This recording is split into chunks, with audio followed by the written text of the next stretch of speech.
So I decided to do something a little bit different for today's video. As you can see, I am not behind the workbench. No sir, day off. Super relaxed, coffee, chill, all of that super goodness. As you can see, I'm on my couch and I decided to have a super special guest on the show. You guys know this guy. He is the author of the super nice Enicar book that we all love and adore and use it as a gospel Bible. For us collectors, it is all we need. Seriously guys, I've said it before, you don't know how lucky you are that you have this in your life.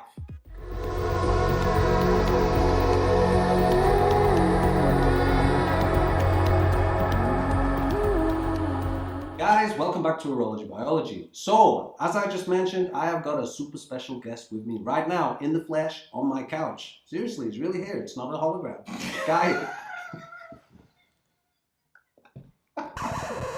Guys, welcome back to Horology Biology. So, on today's episode, I have got Martijn van de Ven. He is the author of the book, Time for a Change Discovering Vintage Enicar. Now, we love this book. This is an absolute gospel of a book when it comes to Enicar. If you don't have this, you need this in your life. Seriously, it's super fresh, super nice. Martijn, welcome to the show. Super appreciated. So, thank you very much for having me, Matt. You're welcome. This is the first time I'm actually in your crib. Yeah. And looking at your extremely nice Enicar table. I remember that you were telling me that you were actually creating this and with all the layers of epoxy and how many hours it took for you to get really smooth and nice. And it's I mean, seeing it in the flesh, it's really cool. So Martijn, really nice. Welcome to being on the show. Thank you very much. If that's even the right word to use, the show. To me it feels like a show. You have been putting on quite some entertainment. I mean, I've had some positive love. Yeah, some positive love has been flowing in my general direction. I've been juicily moist at this. You hit the 1,000. I did. I hit the 1,000. I hit the 1,000 subscribers. Congratulations! I think that's like wow. And I've got the competition going on. I've been getting a lot of comments from people, and I must admit, some of the things that's been making me laugh are some of the comments. Because I said, you need to ask a question. You can ask whatever question you want. And I remember once I posted this, then I thought, oh shit, like maybe people are gonna ask like some really weird stuff. So then I even put like a little bit clean, guys. You know what I mean? It's YouTube at the end of the day. But I will use that actually because I think I will do the results of this in a live video. Okay. And then I can go through answering some of these questions. But there were even some random questions like, what's your favorite cheese? Why would anybody want to know what your favorite cheese is? I don't know, your man. Favorite watch? Yeah, what's your favorite cheese? Yeah. Yeah, well, it's been really nice that you've asked me to come along. I mean, we do know each other for quite a while. I mean, I would say 2015 or somewhere in that period. I would say so, yeah. I would say around 2015. I think, yeah, if I remember rightly, the first time that I met you was I actually bought a watch from you. You did? I bought a watch from you. And I regretted it. I don't have that watch anymore. Oh, well. I don't, but in my defense, I had it for many years. I did have it for many years. I can't remember how much I paid from you. I do. I think it was around 150 euros. No, man. It was more than that. No, man. It could not have been more than 200 because Enicar was still pretty affordable back then, especially the non-Sherpa models. And this was, if I remember correctly, an ATM 10 atmosphere. Something like that. One of those. Those star jewel divers. Yeah, with a chrome case. Yeah, chrome case, 36 millimeter. Yeah, and inside was I think a 161. It was a hand winder. Yeah, it had a date. Yeah, probably. A hand winder and pretty flat. Yeah. Also. Stainless case back with some orange or yellow accents on the dial. Yeah, remember? Yeah, because I think as well. Man, I missed that watch. Yeah, man. But you actually, I came here to get it back from you. No, that watch is long gone, man. And it didn't go for 150 bucks either. Tell you that, no sir. But that was a nice watch. That was a nice watch. But you actually have pictures of that watch in the book. I do. I have a whole section in the book of watches that I sold and probably regretted. Yeah. I sold a lot of stuff that I regretted. My God, I sold a new old stock Sherpa Ops. I sold a new old stock Aquadrive. Damn. Yeah, I sold a jet graph that was new old Oh. stock. Yeah, I know. And does it still hurt? It does, especially talking about it, and you know the prices. It's therapy, man. Yeah. Like it's good therapy. Like, you know, I mean, I let it go for obvious reasons. I did not go because I got tired of these watches, but you know how it goes. Something else comes along, and then you're completely focused on that one grill. Yeah.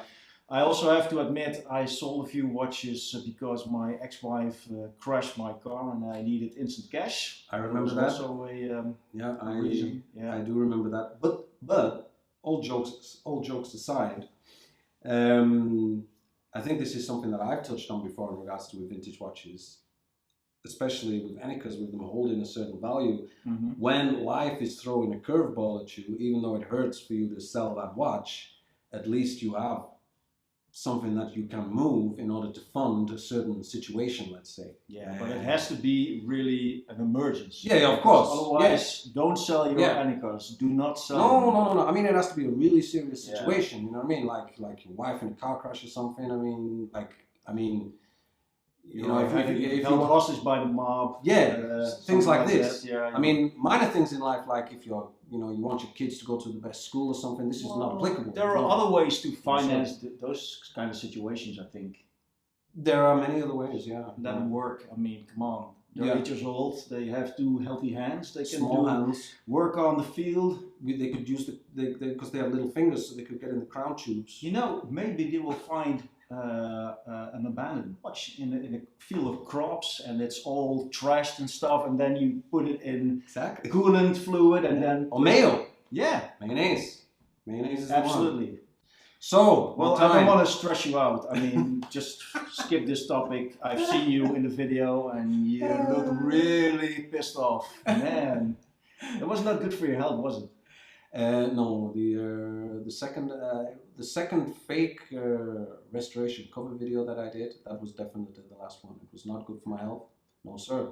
Blood pressure machine on, everything. I even had my neck brace on. Man, it was not funny, man. I was super stressed. It was not fresh. It was not super nice. It was really not. It was emotional. Yeah. I needed a week to chill and recover afterwards. Seriously. Yeah, you were pretty quiet after that. I was very quiet. People are hitting me up on my phone. Where are you, man? You got me worried for a while. I mean, exactly. Yeah. There you go. I have to ask you, why, as probably everybody all wants to know, why did you decide to write this book? And I just want to, before you answer this, I just want to touch on this. This wasn't just a case of this guy just like, oh, I want to write a book on Enicar with some pretty pictures and this kind of thing. No, sir. This guy went next level. He went over there for months, never to be seen again for a long time. Seriously. Before this guy went, he had super long hair, everything. All gone. Now, this is what it takes when you're basically writing this kind of book. A lot of stress. It does cost you a hairdo, and it does cost you a marriage. So there you go. Never write a book on Enicar. Don't do it. But all jokes aside, yeah, the amount of research that you did in regards to this book was impressive, to put it mildly. I mean, I remember when you first were talking about this and you wanted to put it together, and then the Kickstarter came on board, and I jumped on that like a lot of people did in the scene. And we saw this, what it was going to be, and the way that you were talking about it, etc., etc. It wasn't just going to be a book that was going to be full of nice little pictures, and it's just going to live on a coffee table and you're not going to use it. The difference that you find with this book, and it's still something that I use a lot for myself, is the level of detail that you can go back to from a referencing point. And to touch on this, I only have the first version. I don't have the second version. Why not? Because I bought the first version, man. It was expensive. What I'm trying to say is, I know that in the second version, there are different references regarding serial number codes, etc., etc. And this is something that, in my opinion, then, it's a game changer. This is not a coffee table book. This is a referencing guide brought up to speed in a modern way. And the question is, why? What made you do this?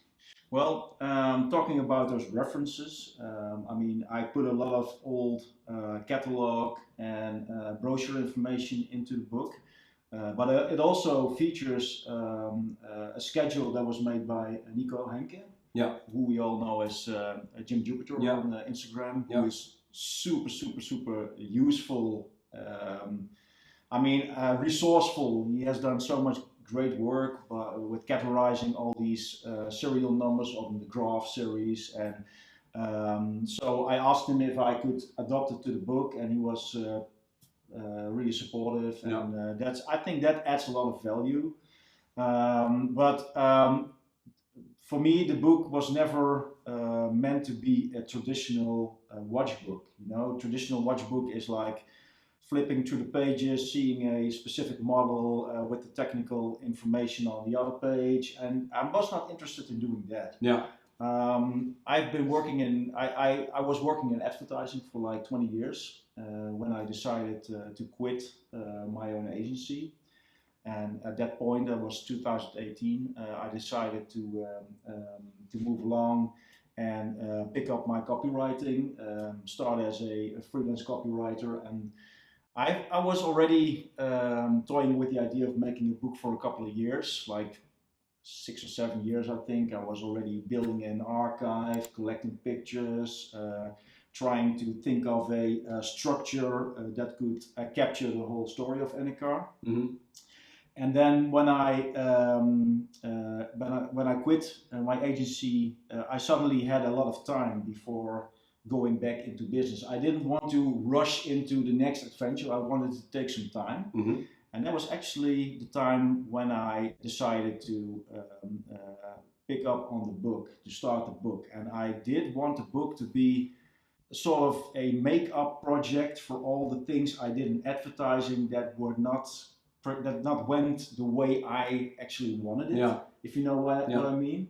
I mean, when you work for a client, you always have to make compromises. Mm-hmm. And the creative idea that you have in your head is 99% of the time it gets watered down, or you have to make changes that you don't feel like doing, but I mean, a client pays your bills, so you have to. Absolutely. And this project was the first time I was completely free. I had my hands free. I had no client. The client was myself, which makes a big difference. So I think my aim was to put everything I learned over 20 years in advertising into a book project without any compromises from my point of view. Yeah. So I'm into storytelling, I'm into interviewing, I do love... And it comes across. Yeah, it's all in there. Yeah. I mean, also like the photography that we redid, like we created these advertising photos, these brochure pictures that were never made back then. We recreated those situations. Yeah.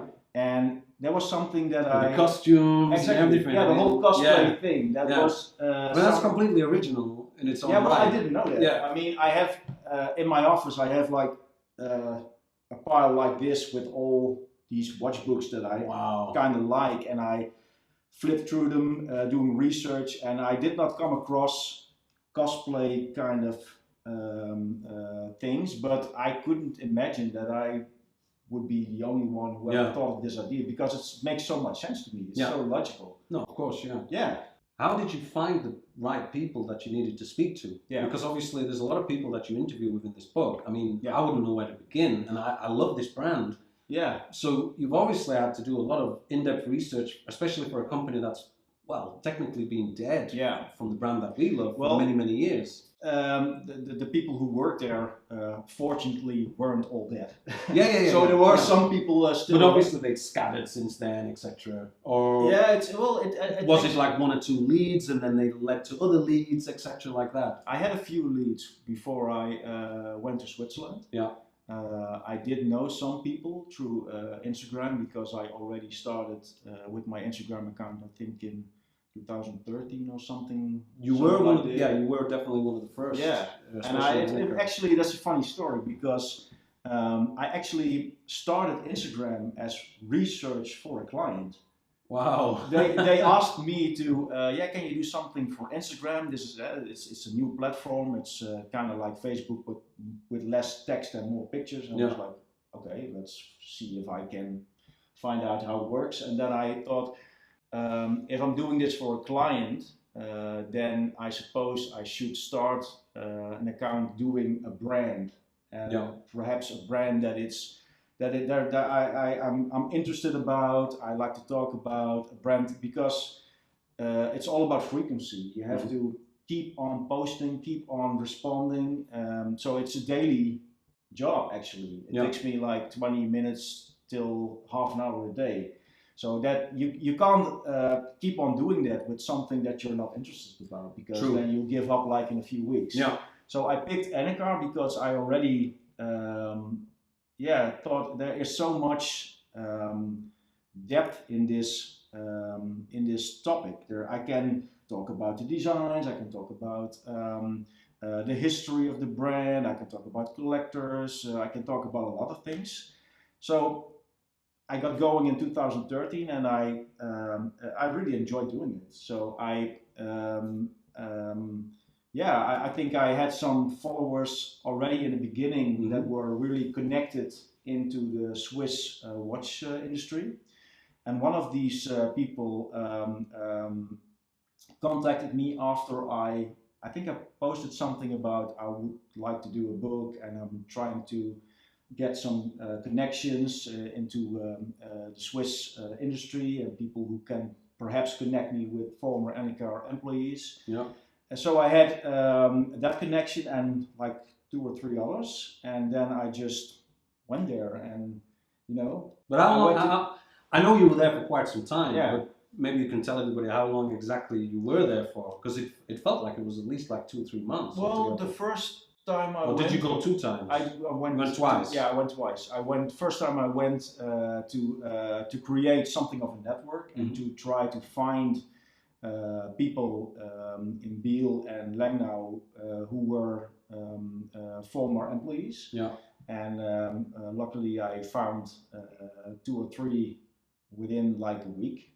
Nice. Really fast. Yeah. And I did a few things. I contacted the museum in La Chaux-de-Fonds. I contacted some watchmakers in Biel. I contacted the mayor of Langnau, who I think this guy used to work as a grocer, and he got elected or appointed. Okay, he will do it next. Yeah, you're next. You're next. And he was absolutely fantastic. Yeah. Really cooperative, and he told me, well, we have this archivarist. I don't know what the English term is. Someone who works in the archives. Yeah, I know what you mean. Yeah. Well, and he had a lot of. He was there for I think 50 or 60 years already. Wow. So he's really old, and he did know the people who were in management in the Enicar factory, and he also, and that was like. Oh. He gave me the phone number of Mr. Arist Racine. Wow. Yeah, the third. Did you text him up? No. I oh man, I had to do it in German. Oh. Because yeah. So I got this telephone number from the mayor. The archive guy who worked at who worked for the mayor, and I got this phone number, and I was like, oh shit. What now? So luckily I was staying over in a bed and breakfast with a Christian community. Okay. Yes, all Swiss people, young people, Swiss Christians, and so that was interesting. And they were really helpful. So we kind of practiced the phone call. Oh, that's nice of them. That's super nice. And I prayed. Okay, I hope this guy is A, still alive. Yeah. B, picking up the phone. C, not talking in a Swiss accent. Because there's a difference with the Swiss German. My God, it's German. It is different. Can't understand a word of it. Yeah. German is okay, but Swiss German, forget it. Forget it. No. So and I gave him a call, and he was. Well, not really interested, to be honest. He was like, okay, Well, I remember how, I asked him the first thing, Guten Tag, ich bin Martijn van Perven aus Holland und spreche ich mit Herr Racine? Sprechen Sie mit. Oh, shit. Oh dear. I was completely sweaty and I asked him if it was okay if I would interview him because I was doing a book, research and stuff, and he asked me to send him an email first. Right. Explaining my project, and because he did not say yes instantly. I think that's fair enough. Yeah, well, you could have just said no, go away, and hang up. Exactly, but he was, and he responded really quick. I sent him the email. I asked him if it was okay if I did it in English, and and he responded like I think the same day. Wow. Yeah, and we I asked him if we could meet up, and we made an appointment, and I did not know how he looked. I mean, I had no picture or anything. So when we met in Biel, I was like an hour early. Okay. Yeah, because I was so hyped up, and then I think I may have asked like 3, 4, 5 people who were sitting in this establishment, like, entschuldige, sind Sie vielleicht Herr Racine? And I was yeah. So that was awkward, and finally he came, and we had a conversation, I think for 2 hours, almost 2.5 hours, which was really nice. I mean, he was still a bit reserved. He was. I think he was really trying to find out if this would be like a really commercial enterprise. You know, digging up all these old stories. I mean, you have to see that. You have to remember that it did not end well with Enicar. It really ended really badly, and I mean, badly in its I can imagine in a way it's also something that these people probably want to forget. Yeah. So it's kind of difficult that somebody just comes along all enthusiastic. Absolutely. Hey guys, I want to write a book. Yeah. And it is touching on something which, I mean, is a raw nerve, so to speak. Absolutely. I mean, the Racine family lived in Langnau in a really good neighborhood in the hills. I was shown the house by Heinz, who is also in the book, who used to be a watchmaker at Enicar. He also worked for Rado and for Chrono Swiss. So he showed me around, and he showed me the old house of the Racine family. And after the bankruptcy of Enicar, they moved out of Langnau because couldn't afford it. No, but also, I mean, I think they must have felt really ashamed. Like this has failed, and we had a lot of people in Langnau who were depending on us as an employer. So imagine going to the bakery or the butcher or the grocery shop and having been in management and having to face the people who were suddenly without a job. Exactly, yeah. And I mean, these are tight-knit communities. Absolutely. I mean, there were less than 6,000 people living in Langnau. Everybody knows your business. Absolutely.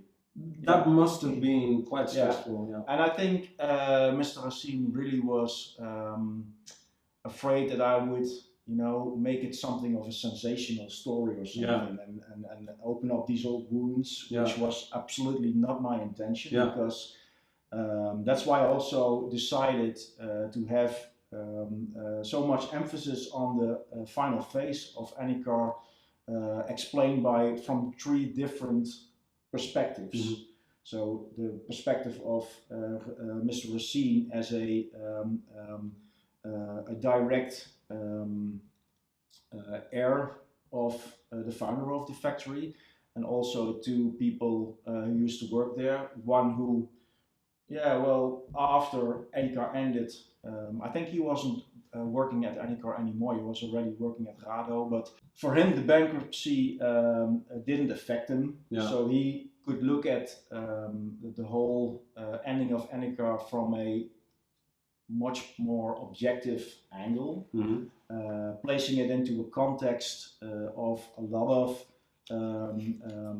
businesses that had to end, and I mean, obviously we're talking about early 80s. I mean, hundreds of firms who used to work in the industry went bankrupt or got into really big financial problems, had to find different ways of continuing, getting into the groups, watch group for instance. Actually, Enicar, if I remember correctly, they were asked if they would want to join forces with other brands, but they decided not to. There's a video that I did a few months ago about finding Enicar watches, etc. And I made it really clear that people nowadays, they don't know how lucky they have it in regards to the research, because pretty much everything you need to know is in this book, and it's pretty thick. 280 pages, that was what I 280 pages of super juicy, moist goodness. Well, I would have rather had like 320 pages, but that was beyond my reach. That would have made the book like 2 times as expensive, I think. So, what is next in the pipeline for Martijn?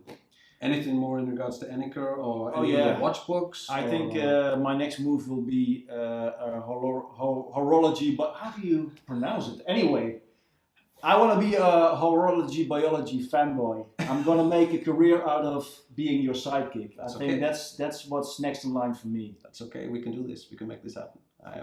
As seen on TV. I'm fine with that.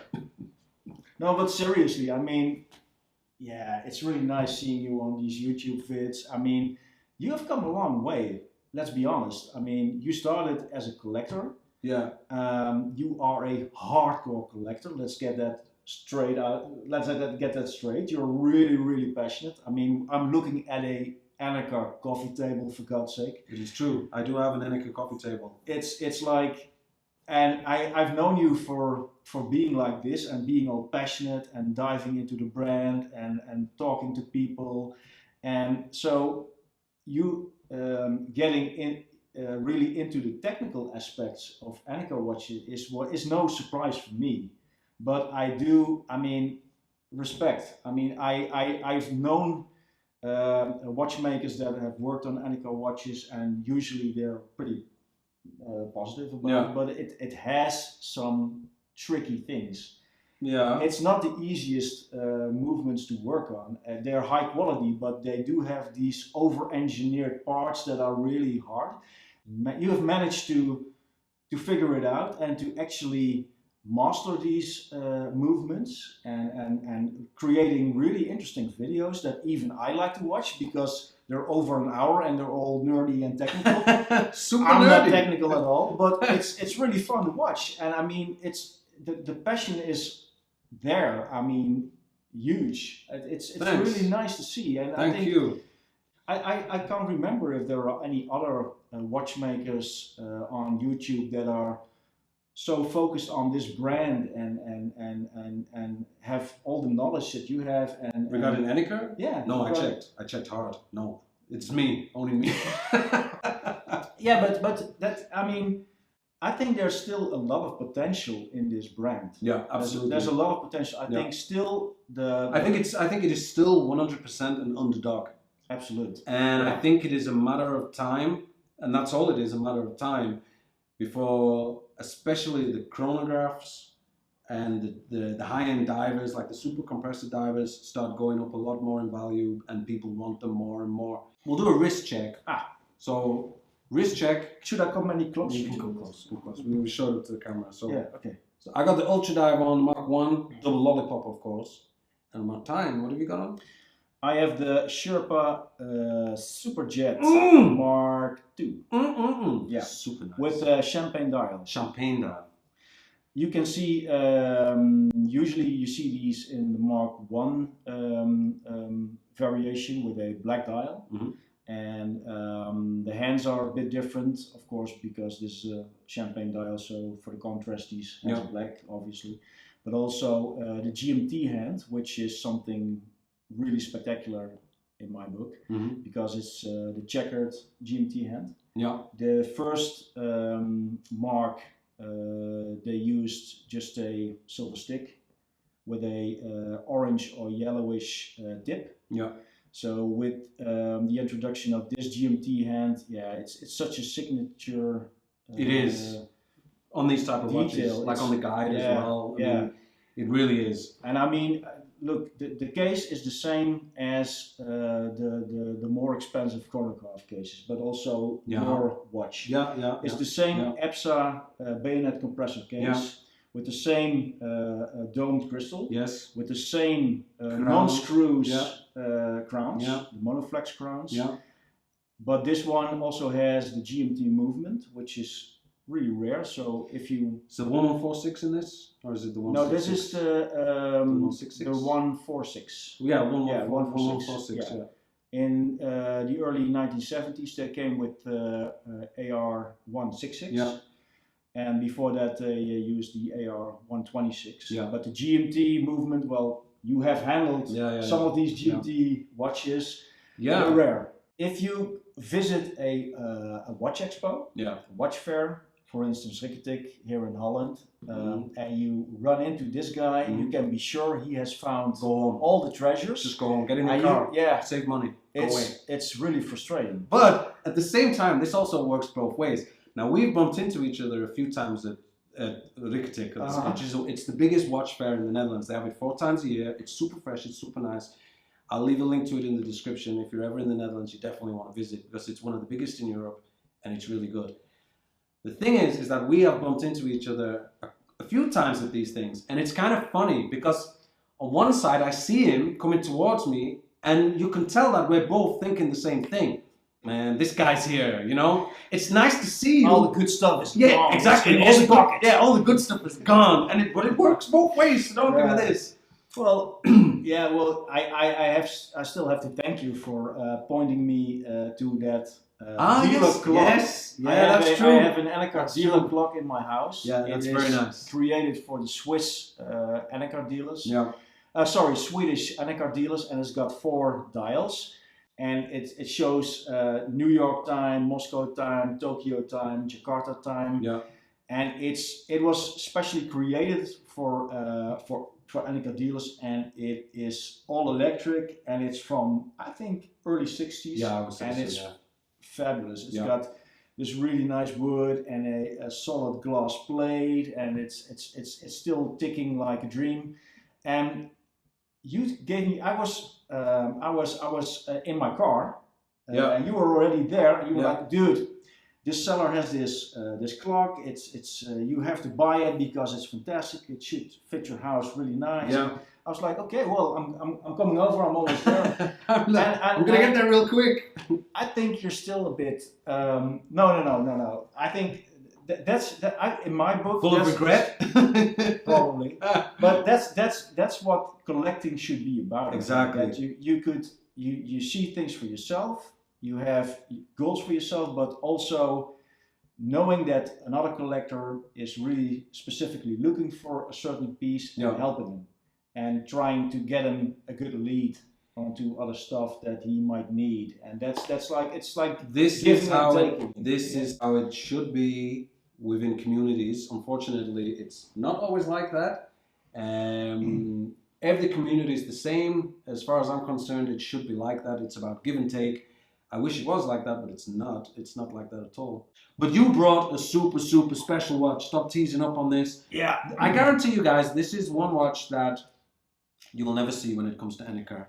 Unless you buy the book. Unless, it's in the book. It's in the book. It's in the book big time, because not only with a photo page, but also with with some original adverts of it. And actually, maybe just give the breakdown of what is the design behind this watch and why did this watch come about? Okay, as you can see, this is a Busy Bee.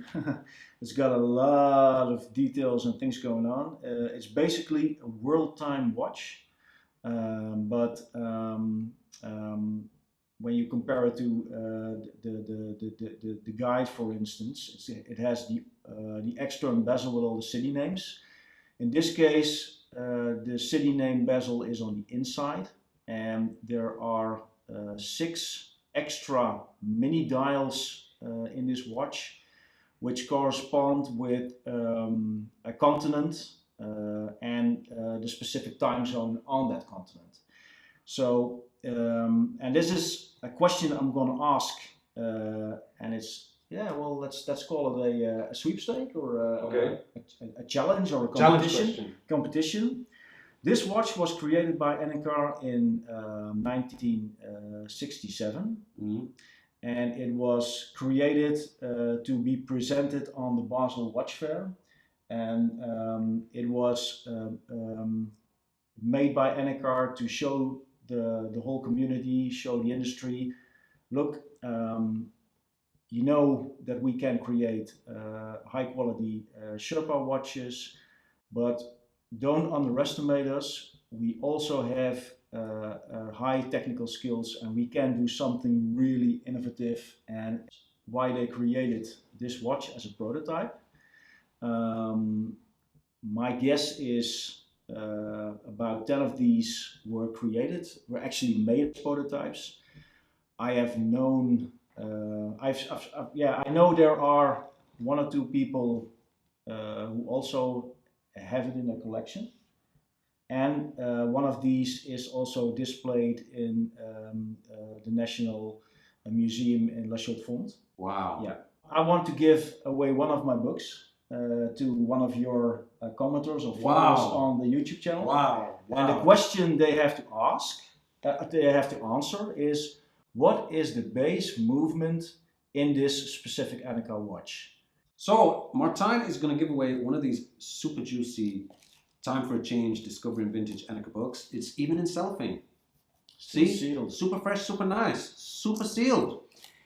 In order to win this book delivered to you, you basically need to answer the question that he's asking. What is the proper base movement that is in this super, super special prototype Enicar watch? Leave a comment in the comment section basically saying which movement you believe it is. And you need to do this by the 10th of October, let's say by the end of the day. So that's Amsterdam Central European time. So Matt, you're saying you're giving away one of my books, then it's just only fair that I will give away one of your mugs, right? You're going to give away one of my mugs? Yeah. My mugs? Come on. Of course, man, of course. Yeah. A mug as well. Okay. Okay, so what is it the same thing, or well, I don't know. Is it a separate question? Or? I think a separate question. Yeah. Right, so you're going to give away 2 things, of one of which is actually mine. But yeah. So what should be a nice question? Tell you what. What? No, actually, it's supposed to be your question, but I thought of something. No, go for it. Talking there are a lot of, fortunately, a lot of watch journalists, watch sellers talking about Enicar and explaining the history of Enicar. Yeah. And there seems to be something weird going on about the year Enicar started. I see 1913, I see 1914, I see 1917. It's basically all over the place, but there's only one correct answer, of course. So you heard it, guys. I apparently am giving away a mug as well. Super fresh, kind of super nice, kind of super fresh. Not this one, because it's got coffee that has been here for like a week, I think. Yeah, it looks a bit... That's not fresh. Good. Yeah.